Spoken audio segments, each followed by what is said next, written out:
Good afternoon, and welcome to a Mitch'nandMauck'n About the Cards podcast. I'm Mitchell, and with me, he is the owner and proprietor of the Superstition Ranch in Arizona, where through the MLB playoffs, anyone wearing a Brung Hung Kim jersey there in Arizona gets free admission. That's a hell of a promotion you guys are running there, Tyrell. How many Hung Kim jerseys do you expect to see? Little to none. That's why I'm running this promotion. Save me money. I'm a If you can find businessman. one, I think they get a free admission to the ranch for life. If one guy walks in with a the Byung Hun Kim jersey, Sold. the hero of the 2001 World Series. Yeah. I mean, there's probably enough Randy Johnson jerseys floating around that place still. That's Still. not a. What do you see a lot of in Arizona as far as St. Louis? You still see the McGuire jerseys, ton of pool stuff still floating around. People still wear Goldschmidt and things like that in Arizona. A lot of it's Randy Johnson, actually. Most of them are Randy Johnson. Knows every time I went, it was Cardinal fans rocking the Goldschmidt stuff. Uh, but no, it's always Randy Johnson I see out here. Now it's slowly starting to get Corbin Carroll.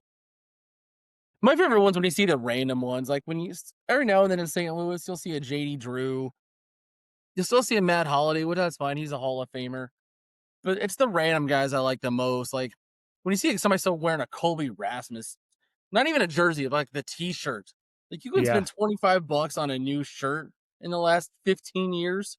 Yeah. Could you please? Not a lot of Cardinal news going on. We just got a couple topics, but the people wanted an NLCS, ALCS preview, and we are men of the people, so we are back. The biggest Cardinal news that's come out in the last week, though, Yadier Molina is meeting with Chaim Bloom to join the coaching staff. Tyrell, is it going to be a full-time job? That kind of seems where it's going, and what's it going to be? And right now, they don't have a role on the staff. I think this is in conjunction with Daniel Descalzo saying he's going to go. I know it's in our rundown, skip to the Rangers, but I think Descalzo is going to go be his bench coach, and then Yachty is going to come be the bench coach for Ollie and eventual, probably successor of Ollie if you read the tea leaves. I mean, that's how it's looked, you had Matheny, and his bench coach was Schilt. Schilt's bench coach was Marmal. Marmal's bench coach possibly being Yachty, just setting it up. Ollie's got 1 year left on his deal. It's going to be a lame duck year, most likely. They're talking it's going to be a full-blown rebuild like we've never seen before. They're going to run guys probably out. Again, Gorman, Donovan, a combination with Newt or Burley. Somebody's going to be gone. Guys we've expected to see. Sonny's probably leaving. Why pay some guy? Pay two managers, essentially.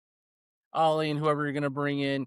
Let Yachty get his face shown around again. Probably the right move.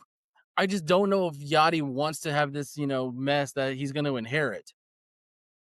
I think that's why he's coming in as the bench coach. I think they want a vocal leader in that clubhouse, and Yachty will fit that role just perfectly. So with a lot of young guys in that dugout, I think that's why this move's being made a little bit because they need a proven big leaguer to speak to the guys they need to.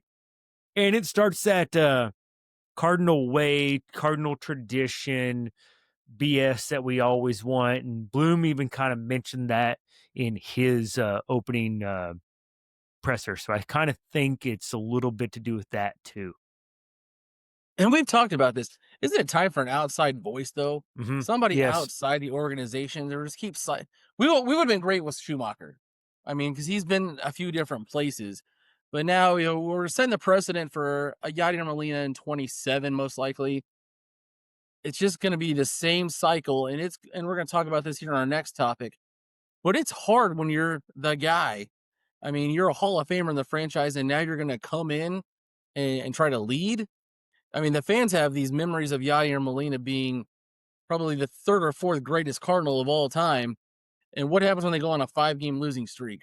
Is he going to be no habla inglés all of a sudden? Because the manager has got to speak to the press twice a day, pregame and postgame. And that is something that Yachty has really lacked in his entire career is that press conference or that relationship with the media. I think he's okay with him. I just don't think he likes talking to him. I think might have a Marshawn Lynch style on our hand where you just like, I'm gonna put my head down, just work and do my job. Like, leave me alone. I don't need to talk. But I agree with you. And he hasn't, where he's been the Caribbean manager and the Puerto Rican manager in this World Baseball Classic. He hasn't had to talk either, so he hasn't really been practicing that per se either.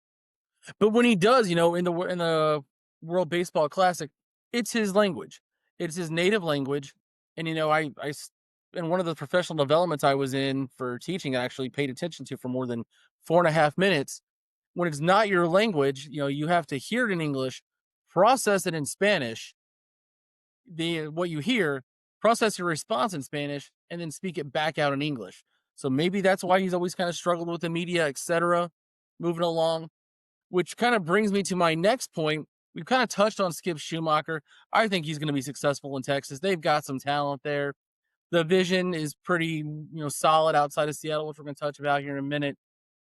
But the big one is the Angels ownership flying to St. Louis to make an offer to Albert Pujols to be the next manager in Anaheim. Now, is this a response by the Cardinals of let's go ahead and get Yadi in the fold so he doesn't link up with El Hombre? And what do you think of Albert Pujols, arguably the greatest Cardinal ever? Stan Musial, we could debate that another night, probably this winter. But Albert's going to go be the manager of the Angels. I think it was inevitable. I think it was kind of part of the plan a little bit, not on Albert's side, but yes, but he had that 10-year contract after he started playing or after he got him playing with the Angels. So I think it was inevitable that they were going to give him some kind of coaching. And I think by allowing him to go do the managing that he wanted to do on the side, he really showed the Angels that he was going to be ready to be their manager. And it also, I like it in case he does kind of fail there. He could come back into this. We wouldn't have that expectation of amazingness if he's already went somewhere and failed, and then comes to be the Cardinal manager eventually. What kind of manager do you think he's going to be? I mean, hitting 700 plus home runs in the big leagues is one thing, leading men's another. Mhm. And again, we could talk about the press. You got to manage a bullpen, which he's never really done. You've got to manage egos, et cetera, et cetera. And the Angel situation is not a great one. You've got a aging superstar in Mike Trout, and that's it. There's not a whole lot left there in Anaheim for him to be successful. Is this an experiment that is ultimately going to fail? I think you can same thing about Molina if he's coming to be a manager eventually. They're both going to have to go through rebuilds and could ultimately fail in what they're doing. Plus, a lot of the stuff that comes easy to these type of guys, these Hall of Famers, these guys that hit these type of milestones in their career, a lot of it comes easy to them. And it's hard to explain that stuff to a younger generation when it was just instinct to you and you just figured it out on your own. So it's hard to explain that to some people. But I think being so recent, a lot of these kids now have grown up seeing Pujols and Molina. I think their voice will be respected and heard. And Pujols has done a good job when he went to MLB Network.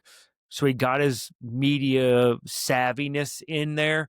So I think he can probably do well. I don't know if I would go to be the Angels manager because man, that's just a floundering franchise since the Mike Scioscia days. Like since he's been gone, that team is just, it's been brutal to watch. They do have ownership who's willing to throw money around still. That's always helpful. You're playing in LA, you are the Dodgers' little brother. But the track record of basically, and Pujols is a Hall of Famer, no doubt, first ballot, of Hall of Fame type players who want to be successful managers, for the point you mentioned of the game was always easy to them, is pretty slim. You look throughout history, Frank Robinson, Hall of Famer, struggled as a manager around 500. Ted Williams was atrocious. Babe Ruth was atrocious. And even looking in the modern game, Donnie Baseball, Don Mattingly struggled as a manager, has done pretty well as a bench coach. Looking through guys like Skip Schumacher was a utility big leaguer and is highly successful. LaRusso was a terrible baseball player, he'll admit. I myself was a terrible, terrible football player and pretty okay as a coach. And the reason behind that is the game was never easy for us. We had to fight and scrap like 89, 95% of your roster. Mhm. So that's why it's going to be easier for a guy who was mid-level on a good day like myself, or even a Skip Schumacher, to come in and be able to coach guys Because when Pujols talks to a guy who's hitting 220, Albert never hit 220 in his life. Yeah. I mean, he was Yeah. arguably the greatest right-hand hitter of a generation. What's he going to say to that guy? It was natural to him. He can relate to a Mike Trout easily, but how can you relate to the guy hitting 250 with 7 home runs? You just can't. Therein lies my question, and Yeah. that's why Yeah. those guys struggle Yeah. because they You're don't exactly right. understand struggles. They don't understand a lot of the technical portion for an average guy. And he's going to have to bring in a veteran bench coach most likely, and he's going to have a hell of a pitching coach. Chris Carpenter's already part of that organization. That wouldn't be surprising me if there's going to be a Cardinal flair and feel to that coaching staff. Kind of thinking about guys they maybe played with around. I don't know if John Jay is going to head that way. If he leaves St. Louis, he is probably going to Texas as well Mhm. with that Memphis Mafia. Descalzo back to Texas is pretty much a done deal. Daniel's probably in line for a manager job somewhere in the next couple of years. But you got to think about where those Cardinal guys are. I wonder if his buddy Jimmy Ballgame's already sent him a text begging for the hitting coach job. Or is it Matt Holliday? Ooh, that's not a name I have thought of. If his kids are pretty well established now, drafted, I don't know if Holiday wants that mess either. If he wants a shit show, it'd be a familiar shit show in St. Louis. Yeah, I just don't know how well him and Molina get along. That's a point I did not consider. But I think Carpenter's probably going to be a part of the big league staff at some point in LA, like you said, and they'll just start pulling guys who he knows, etc. I wonder if they can get Dave McKay out of Arizona, a Yeah. guy, Would a good baseball man. would you how would you feel, let me propose this, if rather than you bench coach, Yachty comes in as the pitching coach? I think that's actually a really solid thing because what he specializes in is the psychology of pitchers, game plans with pitching staffs, and I think that's a heck of an idea. I don't see them throwing him in the bullpen to be the bullpen coach, but they're pretty high on Dusty Blake in his laptop. Yachty, much more personable, probably would do really well with a young staff and being Mhm. able to walk them through all the starts, especially a guy again who's a Hall of Fame catcher. Being able to sit there and go through the ups downs, probably be able to fix the mechanical flaws, etc. And I'm not sure Dusty Blake's Commodore 360 or whatever the hell he's using for the analytics can fix, things like that. It's I would just say that'd be put a lot less pressure on him to be manager, and we would look at him a lot different than we would as him as manager. And I think that would actually get his feet wet and make him to be a manager probably a little bit smoother if you get the bullpen and the pitching staff on your side, and then you can like delegate the hitting and stuff out to everybody else.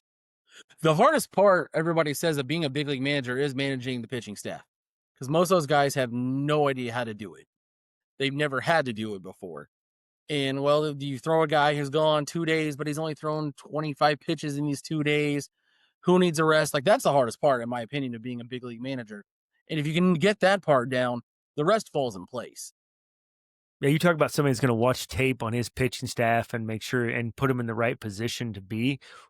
I'm gonna tell you what, it's gonna be Yachty. I think that's all very valid points, and we'll see if anything comes from it in the next couple of weeks. Not a lot of news normally comes out during the LCS or the World Series, but I would guess there's going to be an announcement probably right after, which will be the 1st of November.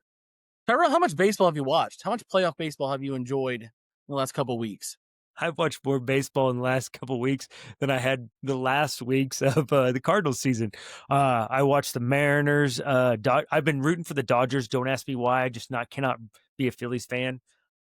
Rooting for the Dodgers. I watched the Blue Jays trounce the Yankees, uh, and then watched a little bit of the Cubs Brewers. I was a little less hot on the Brewers Cubs, mainly because my daughter was having to watch them over there at her sitter's house, and I didn't want that Cubs BS or that mojo in my house ever because I just can't have that. So I didn't watch too much of that series except for last night's game. I watched the last couple innings of that, and was pretty. But I've watched a ton of playoff baseball right now. Yeah, I mean, playoff anything is great, and baseball has done a really good job of staggering the start time so you can watch all the games, and it's been a fun series. But let's go and talk about the NLCS first.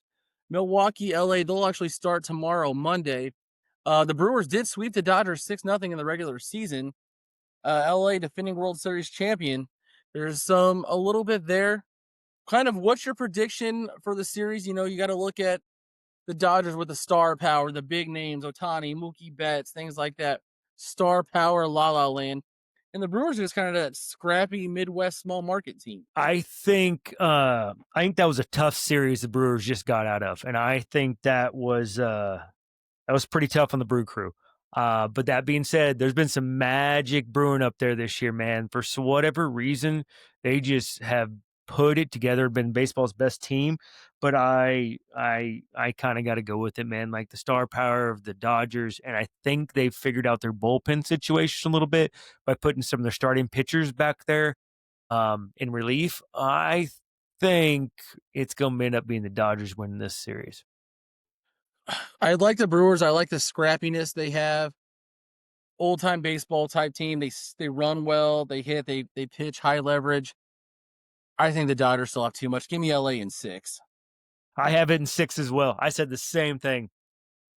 Yep. The Same fun exact thing, series, man. though, is the ALCS, in my opinion. Ooh. Two really fun teams, Mhm. opposite ends of the country, literally. Toronto's not even in America. You've got a Blue Jays team that, OBP, built on contact, a lot of pressure at the plate, Do home not field strike advantage. out.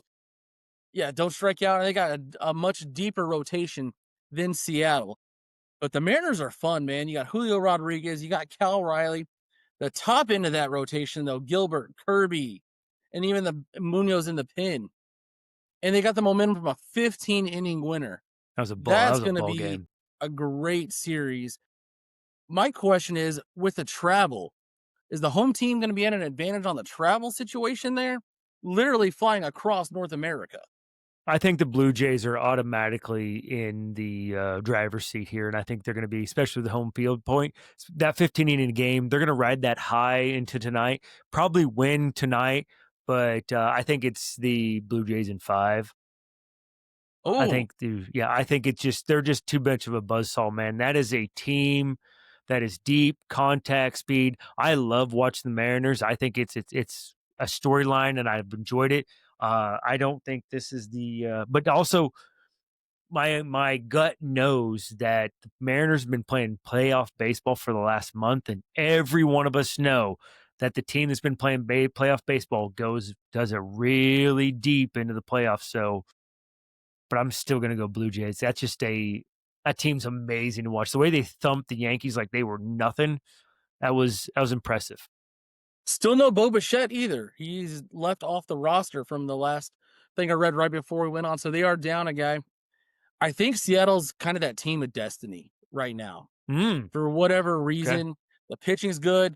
You've got, the big thumper behind the plate hitting 50 plus bombs. I think it goes 7. Give me Mhm. Seattle in 7, Okay, okay. Alright. which leads us to a full blown West Coast World Series of Seattle versus LA, where only a third of the country is going to give a shit. Yeah, I'm not gonna that's gonna be if it's Seattle, LA, man, like, Dodgers again. You're looking at like 9 o'clock first pitches Mhm. on the East Coast. It's going to be terrible. Yeah, I'm going to watch 3 innings of the World Series. Our fun topic tonight, and I'm going to change it up on you here for just a Ooh, second. throwing me You a get curveball. one Cardinal pitcher in history to throw a big game for you, a game 7. You can't use Gibson or Carpenter. Then I'm going John Tudor. Ooh, we're going way back. Uh-huh. Yep. He was Solid instrumental. choice. I Who go you to a got? little more recent. Probably the biggest game pitcher that I can remember.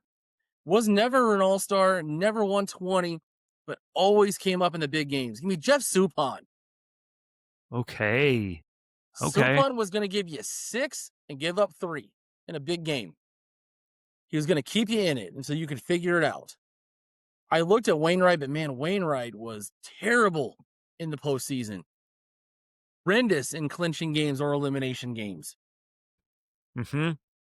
It was not fun. The only thing that was fun to watch him is come out of the bullpen. He did not do well, and especially his first innings where he got rocked several of those. I'm like, man, he's supposed to be our best.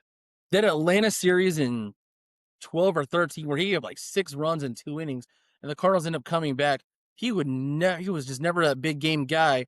But Jeff Supine, I think of that 2004, 2005, where that guy took the ball, and again, you have 3, but 6 kept you alive long enough to get to the pin. And of course, now the game has changed to where starters in the postseason go about 3 1/3, and then the bullpen throws the rest.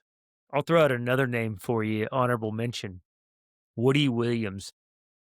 Another guy who's got huevos, who's just going to go in there and give it to you. Mhm, mhm. Would you Everything throw he's Matt? got, yeah. Would you throw Matt Morris in a big game? I would. He had that, 12-6 curveball and his fastball to back it up. Yeah, and he moved around. Matt Morris is one of those underrated, Cardinal starters, I feel. I know he's in the Red Jacket Hall of Fame, but he underrated for how good he was for so long. But he pitched underneath Darryl Kyle. God rest his soul. Darryl was the ace, and then after he passed, Carpenter kind of came in and took over. So Morris was always that number 2 guy. One postseason, speaking of the Diamondbacks, Matt Morris went pitch for pitch with Kurt Schilling in a game 5. Yes, I he think they did. lost 2-1. Yep. Yes, he did. I forgot about that one. Yeah. So Morris would probably be a decent pick, but we are full consent that we are not throwing Adam Wainwright. Nope. 100%. Of course, you can pick anybody. You're going to throw Gibson. You're going to throw Carpenter, just because Carp had some epic postseason games. That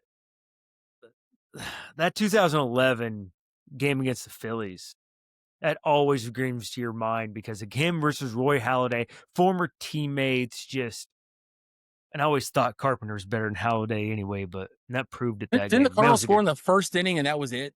That was it. Carp Done. went the distance that game, right? Mhm. Elimination game. The image, of course, is of Ryan Howard tearing his Achilles there at the end of it. But that, obviously, the freeze game, that game might have been the second best baseball game I've ever seen, just from a pure, every pitch mattered. Mhm. Yeah, and a 1-0 game like that in the postseason, like nothing gets any better than that either. Just you're a nail biter the entire time. One screw up and you're done. It's so And that was a thrilling to watch. loaded Phillies team at the time, too, with Howard and Chase Utley, Jimmy Carlos Rollins. Ruiz. Yeah. Jimmy Rollins, there's a name I haven't talked about in forever. But that's going to kind of wrap us up. We will probably be back in another 10 days when we get a World Series preview. Drop in the comments who you guys expect and why we're wrong. Tyrell, good to see you. We'll be back here in a couple weeks. Real quick, what are you dressing up for Halloween? I'm going to be a rhinestone cowboy. That's not a costume to our audience. That's just kind of what he wears on Wednesdays. I'm just transferring to my Friday. Just transfer to your Friday. For the Mouth of the West, Tyrell Mock, I am Mitchell Jenkins. This has been a Mitch and a Mauck'n About the Cards podcast. We will see you for a World Series preview.